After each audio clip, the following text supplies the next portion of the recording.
Hi, Joslyn. First, congrats on being nominated for the adapted screenplay for Nickel Boys. So this is a movie that's touching on some very, very serious topics. It involves like the Jim Crow era, a school that boys were like pretty much abused in. So it's no longer happening. But how is it, I guess, taking on like such intense storytelling and adapting it from a novel also?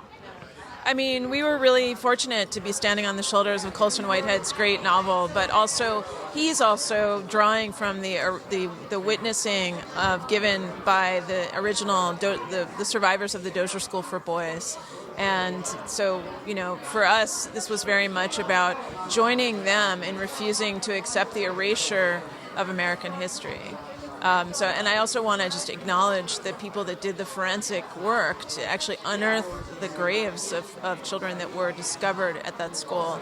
And as we say in the film, you know, there are nickel academies everywhere in this country, and we're the most incarcerating country on earth, and it starts with reform schools and juvenile detention and reservation schools and things like that. And a lot of this is just based on social constructs of race. And we, you know, this is what we understand. These are all things that are manufactured by design. It's special to us tonight to be here in New York with the WGA and to be recognized by our peers, especially in a time when Rikers Island has now just been, basically, Mayor Adams has just said that they're going to extend Rikers Island and actually now fill it with detainees, and Guantanamo Bay as well. And who exactly are those detainees, and why should they be in prison? Yeah, especially when it's like misdemeanor or like falsely accused and like so many crazy things happening, profiling. It's sad. These are crazy topics that need to be covered more. Yeah, we really need to create a society where hatred cannot take root. And this is, for us as artists, this is our response to this kind of brutality that we're seeing. And was it your decision in telling the story from a first-person point of view?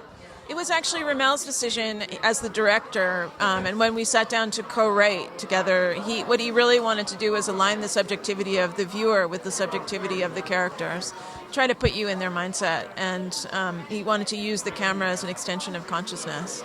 So it's not exactly point of view the way we've come to know it in films before. He and the cinematographer worked out a way to really mimic the way we actually see. So it's an interesting immersive experience. Yeah, I think that definitely puts things in like a different, more horrifying perspective.